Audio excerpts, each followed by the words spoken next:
All right. Pretty unique episode for Chainlink Sports Talk. I returning guest Josh Cohen. Josh is one of my first guests. He was episode 4. But this time, bringing Josh back in a new environment. I also have Andrew Ammazzalorso. Oh man, Yep, you you got me got with it. that last You name. got it. Ammazzalorso. Yes, sir. Oh wow, Good. I'm impressed with myself. So Andrew is the founder of the Keep Smiling Foundation, and I've been fortunate enough to partner Josh. Josh and I have been able to partner with Andrew. So now through Josh's content that we're going to be making, and through his baseball season and whatever we come to terms with, we're going to be raising money, raising awareness for the Keep Smiling Foundation. So we're really cool to be partnered up with Andrew. So I guess Andrew, how'd you get started with this whole Keep Smiling Foundation? So my sophomore year of high school, my father passed away of pancreatic cancer after his 4-year battle with it. I decided my senior year, I kind of felt like hopeless. I really wanted to help like people. I didn't want people to go through what I had to go through, and what my father had to go through. So I decided the senior year, I'm like, I'm just gonna, start a foundation. My mom's like, wait, started in college. Ended up starting at my senior year at my high school, started selling bracelets, and then I started contacting a few minor league baseball players. They got behind it. And it started to gain a lot of traction. At first we didn't raise a lot of money, but we did raise awareness. But my first 2-3 years, we raised around $3,000. And then during this pandemic, we've raised over like 20 grand for pancreatic cancer research. And it was through like MLB streamers, like playing MLB just constantly for 24 hours, and like random people donate. One streamer donated like $5,000, and it was pretty awesome. It was a lot of fun, but every day we're just pushing for more and more awareness spread. And now I'm here now, and it's been a crazy ride. So that's how I kind of got started with the Keep Smiling Foundation. Yeah, for sure. And Josh, I know I already had you on the podcast, and some people know your story, but I guess for Andrew here, because I kind of gave him a brief overview, but also just for anybody who doesn't know, I guess kind of explain your story and then why, this is like a good fit for you, like through the Keep Smiling Foundation. Yeah, I mean, it's been a crazy ride to say the least. Starting at age 15 is when I was diagnosed originally with cancer, rare form of bone cancer called Ewing sarcoma, located in my right cheekbone right here. That's why I'm probably like 4 days shaved out right now, but my beard only grows from this side over because I had proton beam radiation, and that radiation basically killed all my hair cells, my skin cells, and my hair cells, and all that kind of stuff. My sweat glands, like I don't sweat on the side, like, and I don't grow a beard on the side, so everything over, it's kind of is where the hair is, whatever, no big deal. So I went through all that kind of stuff. I went through about 10-11 months of chemo and radiation. I went to Hackensack Hospital where I got treated, and that was with ages 15 and 16. I was diagnosed officially July 20th, 2016. I started chemo right away on August 1st, 2016, and I finished my treatment on April 7th, 2017, officially cancer-free on May 1st, 2017. In the middle of that, of course, you don't forget these dates, on November 15th, 2016 till January 6th, 2017 is when I endured my radiation treatments. It was I have my poster right here. I went through 31 days of radiation. I had 14 cycles of chemo. I had about 20 blood transfusions, platelet transfusions. I went through it all. And since I was 15, 16, like I was a up and coming teenager, my body was able to take intense chemo and intense treatment. So they're like, it's going to be intense, it's going to be rough. I'm like, give it to me. Like, I'm gonna beat this shit. Like, I know I'm strong enough to get through it. You called my doctors and my mom on it. On the day they told me I had cancer, they sat me down in the hospital. The first thing I said wasn't, am I going to survive? The first thing I said was, when's the next time I can pitch again? And you can call anyone on it. It's exactly what I said, because I knew I was strong enough to make it. Sounds like you, man. I believe you. Sounds like you. It's literally me. And all I want to do is play baseball again and get on that mound. Because I saw success before I was diagnosed. I was 15. At the age of 15, I was throwing like 87 already. Like, I felt great, and I was up and coming, whatever. But I didn't have any idea what I was doing with my body. I had no idea what I was doing with my health, what I was eating, working out, like nothing, not at all. I was just kind of raw. And then I went through what I went through, and it kind of matured me and made me into the person I am today. Gave me a different perspective on everything. totally changed my lifestyle, my approach to things, my mentality.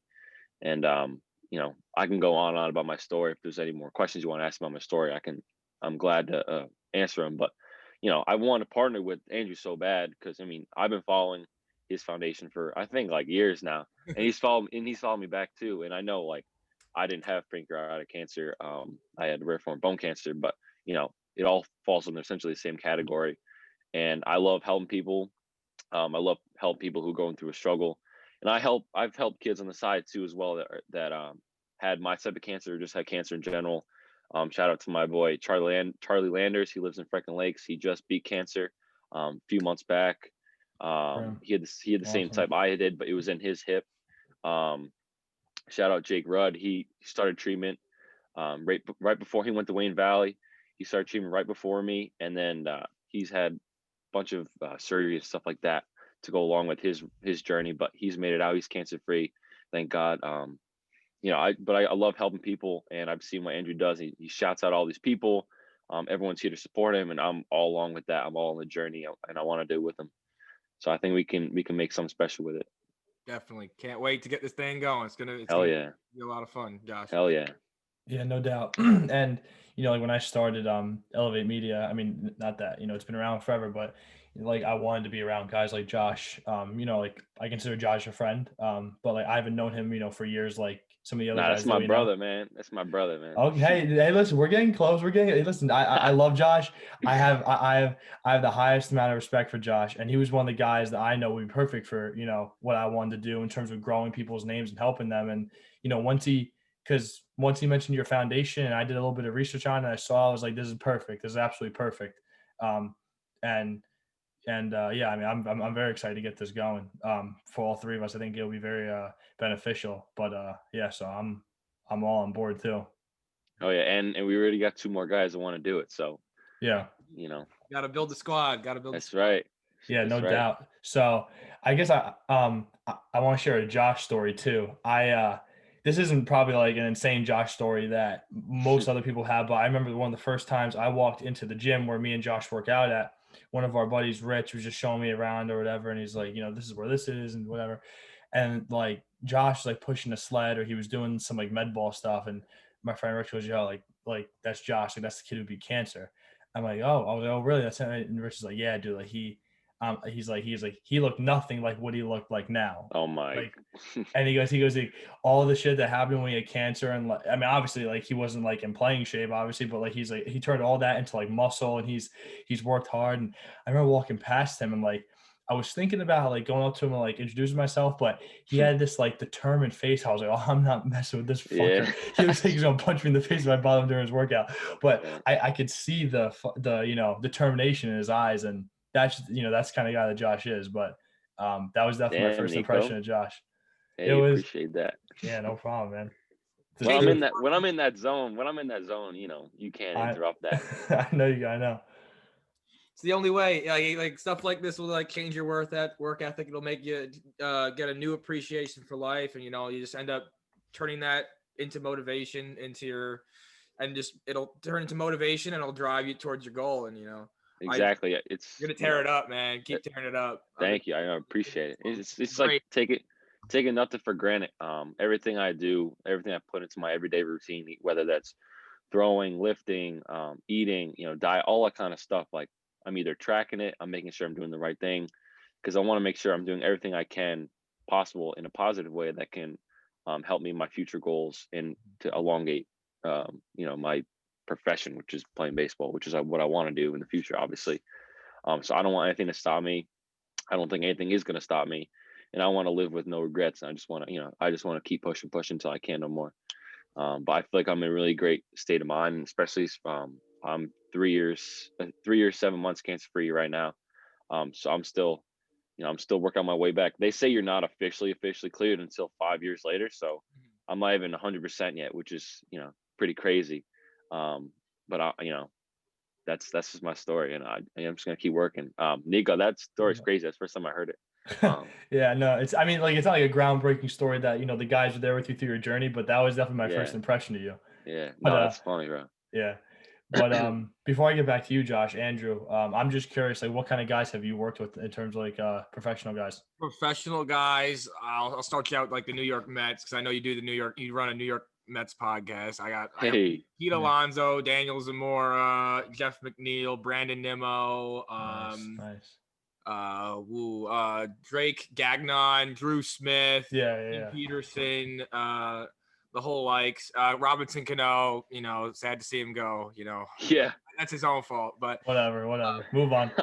we won't another day. Yeah. Starling Marte on when he was with the Pirates, Gregory Polanco with the Pirates. I've had guys like up and coming like Nolan Gorman from the Cardinals. I've had Royce Lewis wear my bracelets in the futures game. Yeah. Wow. I was at Cleveland. I've had Big Poppy has taken a photo with Gregory Polanco with my gear. That photo was pretty awesome. That's amazing. Yeah. Yeah. And then there's just like I've had guys, Frankie Montas on the Athletics. Yeah. He wore that he wore it in game, and that was pretty awesome. And then Juan Soto, my biggest guy. He wore it in the World Series. Like I saw it on TV. I started freaking out. My mom was like, "What's going on, Andrew? Like, are they finally beating the Astros?" You know? And I'm like, no, like I don't care. He's wearing my bracelet on TV. It was pretty awesome. That is awesome. Yeah. Pete Alonso is by far one of the nicest guys I've met so far, like in person. Real great guy. Literally signed baseballs and talked with people for he skipped like 3 rounds of BP and still managed to hit a game-winning home run. Yeah, so that was nuts. Yeah, that's the kind of guy he is, though. That's amazing. What's crazy to go along with that is I had my Make-A-Wish, and my Make-A-Wish was I wanted to pitch in front of as many MLB or college/MLB scouts as possible because at that time I wasn't committed. I later on committed like a year later to UConn. But that was my Make-A-Wish. So they flew me down. It was the winter/spring going into my junior year of high school. And they flew me down to Port St. Lucie. And so my thing was they let me pitch a bullpen in front of their coaches. And they gave me all this gear. They just happened to be playing the Yankees at the same time in spring training. So this is also, the Yankees got me this kind of gear as well. But, I got all this kind of stuff. And so I started off in the bullpen. I was pitching to their catcher. His name is what the hell is his name? I have his contact in my phone. I can find it later. But I was pitching to him, and there was like 3 coaches watching me. And they're like, "Oh, just this Make-A-Wish kid, whatever." I'm like, I'm telling you, like, I might be a Make-A-Wish kid, but like, this is what I want to actually do. Like, I take this stuff seriously. Like, I'm actually a pitcher. Like, I'm not just a kid who wants to throw a bullpen. Like, it's not a joke. Yeah. Like, okay. So like I was throwing my bullpen, and I was probably like mid to high 80s at that point. I was like a year or so cancer free, whatever. And by the end of my bullpen, there were about 30 people watching me. Like I don't know where they came from. There's about 30 people watching me. Like the people to come watch the game, the preseason game, they were watching me. Like, who is this celebrity? Like, who is this kid? And it was such a great experience. Like they also let me go in the dugout with the players. I met like David Wright, Jay Bruce. I met Tebow. Tebow is probably the nicest guy I've ever met in my entire life. I remember I went up to him and I was like, "Hey, how's it going? Nice to meet you." He goes, he even say like his name. He's like, "God bless you." I'm like, "God bless you." I'm like, "Holy shit." I'm like, this guy he's literally the nicest guy. I met all those kinds of guys. I watched them pitch and stuff like that. So the Mets are really great organization. That I can second with you in that on. And also Sandy Alderson had cancer, and also I don't know if he still has cancer, but I know he's been around that world a lot, which is kind of crazy. But that was just in addition to what you were saying. Yeah, absolutely. And so Josh, like, where are you at now in terms of your pitching and your progression to play a professional baseball? Because like we all know that it's a process, but like where are you right now in terms of your throwing stuff and all that? Yeah, so since it's the winter, I'm in the middle of my throwing program right now, going into week 5 of a 8 total week weighted ball program. I actually newsflash, about a week ago, I actually just transferred out of UConn, and I'm going to be playing at Bergen Community College this spring in Paramus, New Jersey, with my friend Joe, who just committed UNC out of there. That's my boy. We've been playing since like 11, 12 years old. But that's my plan right now. And, if the opportunity presents itself to get drafted out of Bergen, then I'm taking that. If not, I'm gonna try and go and commit to another D1 out of there. Everything is a journey. Everything's up and down, hills and valleys, but everything happens for a reason. And just in the state I am right now, physical state, mental state, I'm very excited, very free. I'm ready to go. I'm ready to prove people wrong, ready to prove myself right. And my journey has been one like no other, but I'm ready to keep riding it out. So that's where I'm No at right doubt. now. And I'm very excited for what the future has in store. And like I said, I live with no regrets. So whatever I do, I stand behind, and I do with conviction. So that's me right now. I'm full head of steam forward. Yeah, Right. right. Yeah, that's right. So have you felt that, going through the whole cancer process has made like the situation you were in UConn, like we don't have to go into all those details, but like now transferring to another school, like regardless of whatever your experience was at the other school, that's not an easy process. Mhm. Like have you found that just in general, like that cancer, has it like helped you to be able to process, the other aspects of your life and be able to make changes more seamless and with more ease? Oh yeah, I mean, 100%.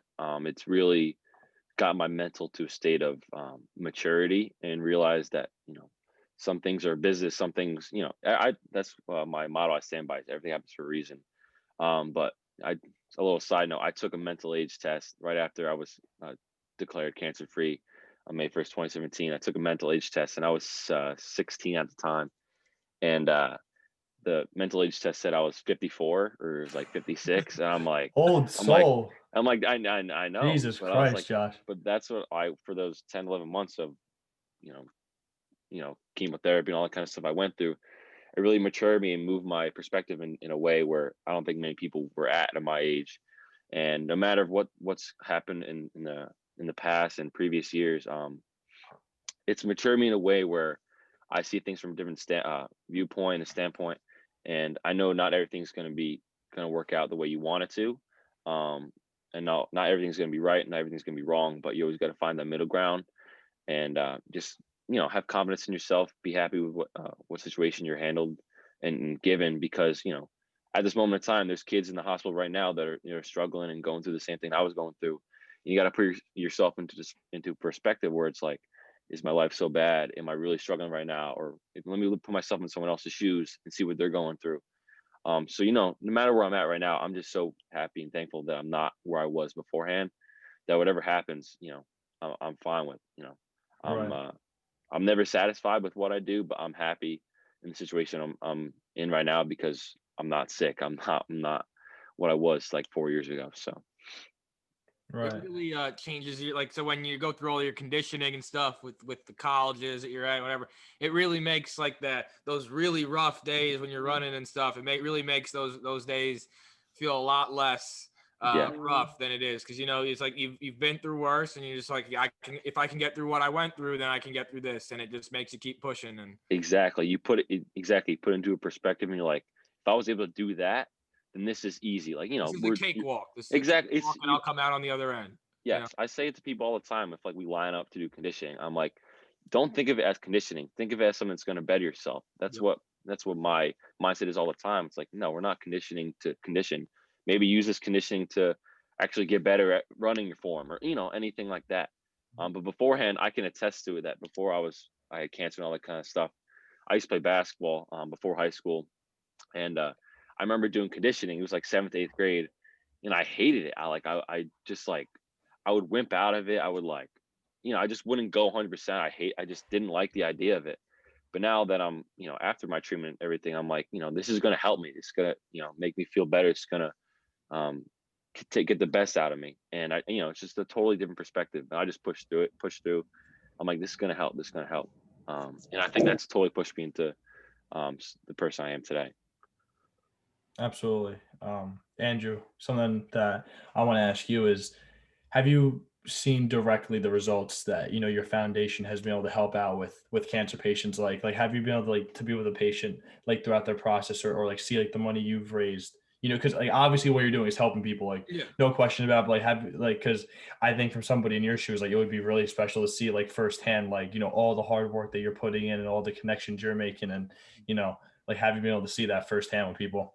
I've been able to see where the money goes. I've been able to see the organizations that it will affect, and it has been affecting. Like I was like a top donor one month at the Lust Garden Foundation, and they were like, which is a Long Island based. They actually it's another. I donate to another foundation where they have labs connected to, and I know that the money goes to them. They put it straight into the research center, so I know. And then like I've seen like there's new up and coming things in the medicine field. They're pushing new things out for pancreatic cancer. Hopefully, we'll get better at early detection, because it's one of the most, like, you just think it's a back pain or something, or you're sore for a day on your back, but it could end up being, I'm not trying to freak anyone out, but like at least a few people It's that I know, true. my dad alone had, like, just back pain, and then he had to go get it checked out. It turned out to be pancreatic cancer, So it's it's one of the most undercovered cancers, and it's also the most underfunded one, and it's also like the second or third most deadly cancer, and no one ever talks about it. Not to say the other cancers are like insignificant, but it's just one of those things. It's just like underfunded, Right. Yeah. And I'm like, obviously you were close to this and Josh had experience with cancer. Like I've never really, had a run in with it, or, like a close family member of mine. I'm very fortunate, but, I'm also glad to be, I'm glad to know somebody like Josh for an abundance of reasons. And, but, for this reason, and, also working with you, Andrew, is to kind of, become more knowledgeable about this topic because of it, like, Josh said it right now, like there are kids right now, there are people right now struggling. And it's definitely something that, needs awareness, and No, like I'm it's serious. It's life changing. In my example, I was 15, living life. I felt great. I was still playing baseball, doing all that kind of stuff.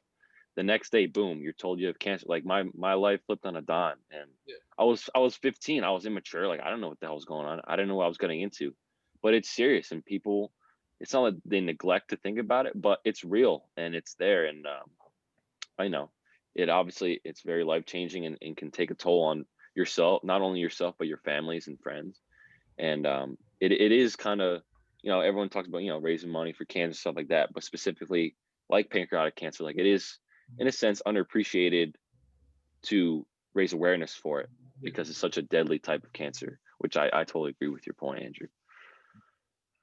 right. And so Josh, once you beat cancer, what was the first time that you got back on the mound in a game, and then Mm. go through those emotions?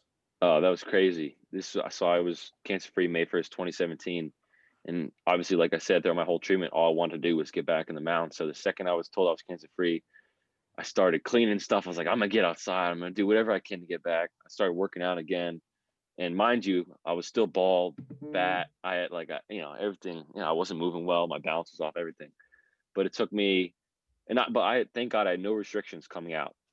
So they're like, yeah, you can go play, like whatever. Just be careful, nothing gets hit here, like whatever. So it was 7 weeks later. I was playing at a tournament in Vineland, New Jersey. It was about, I think it was June 7th or 8th, something like that, or maybe 5 or 6 weeks. And I pitched one inning because my conditioning wasn't up, whatever. I just wanted to get back in the game. I pitched one inning. I struck out three. I struck out the side, and I come out and I'm back. I'm back. And I actually have a picture on my Instagram, and the caption is I'm back because I posted that right afterwards. I'm like I didn't miss a beat. Like, yeah, my velo was down and whatever. Like I can't complain. Like Yeah. what do I care? I'm I'm playing back again. doing what I'm loving, Exactly. I didn't care. I mean, I put a uniform on. I want to do that for so long. Put pants on. What's it called? Eye black, all that kind of stuff. I'm like, I'm ready to go. And my emotions were crazy that day because before the game started, pregame, my entire team brought out a banner that said Cohen, because my slogan throughout my time was Cohen Case Cancer. I have a shirt for it and all that kind of stuff, and I have a wristband for it, Cohen Case Cancer, the blue and red one. And they had a whole poster for me. Everyone signed it, and they held it up, and I think I cried. I was like, damn, like I'm really back. Like this is, it hit me hard. I pitched that one in, struck out the side. I'm like I didn't miss a beat. I'm back. And That's then the awesome, rest man. the rest is history, you know. The rest is history. Yeah. So I guess last thing I have for you is what are you most excited for your future? I know you're going through a change right now with schools, so there's a little bit of an unknown coming up for you, but Mhm.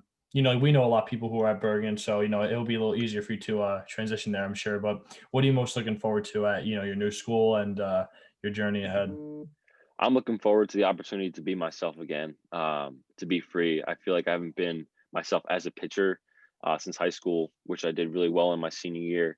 But I feel like I've lost sight of that. I'm always grinding. I'm always working hard behind the scenes and everything, but I haven't really had the opportunity and chance to show that. And I also haven't performed to the best of my ability, which is obviously a knock on me a little bit. All I want is opportunity, and you give me a chance and that opportunity, and I will take advantage of it. And I'm going to run with it. So I'm excited to have kind of like a free range of things. My trainer's here, Jared Forestieri, my pitching coach Evan Daniele's here, my PT guy Nick Mangone's here, like my family, Coach Tom, like oh my God, everyone's here.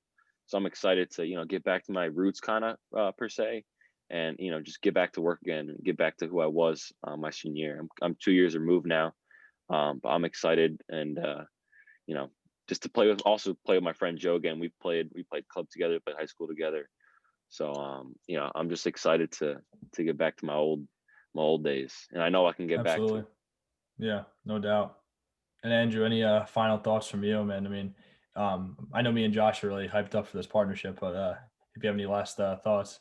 No, 2021 will be a big year. We're actually doing this on New Year's Eve. I'm very excited to get 2020 in the rearview I mirror. agree. Yeah, Everyone's saying, I'm just leaving the past. It was kind of a down year, like for players getting new players and such for us. But we have a lot of few guys lined up for interviews. We have bracelets being shipped out, so we're starting it out on a good foot for 2021. And I'm very excited for this partnership. It's going to flourish. I have a great feeling about this, and I just can't wait to get this thing going. A lot's Yes, going to sir. happen. I got break for another 3 weeks, so it's going to be a lot of fun and get this thing rolling. Yes, yeah. sir. And last thing I'll say is, and both of you guys, we could talk about this, over, whatever the days or weeks ahead. But one idea I had was I would like to start like a GoFundMe page. And in all my content that I do with Josh and the guys who want to partner with you, Andrew, I would I want to promote that GoFundMe page, and all proceeds go to you guys at the Keep Smiling Foundation. You guys can allocate that money whichever way you need to. So that's something that I want to do to help out, in terms of this partnership. And I'm really excited about it. Oh yeah, I'm all with that. That'd be a true blessing. Thank you very much. Yeah, no problem. And Yes, sir. we'll do more. That won't be the only thing. We'll do more, but I think that's a good start for all of us. So Can't wait to thank throw that wristband on here, baby. Yeah, you're getting them soon. I promise. The package is upstairs, ready. Good stuff. It's I'll be- sealed. It's sealed. I'll be wearing it too for sure. I'll be wearing it. So thank you guys for hopping on, and I'm very excited, and Happy New Year to both of you guys. Happy Yes, New sir. Year. You too, baby.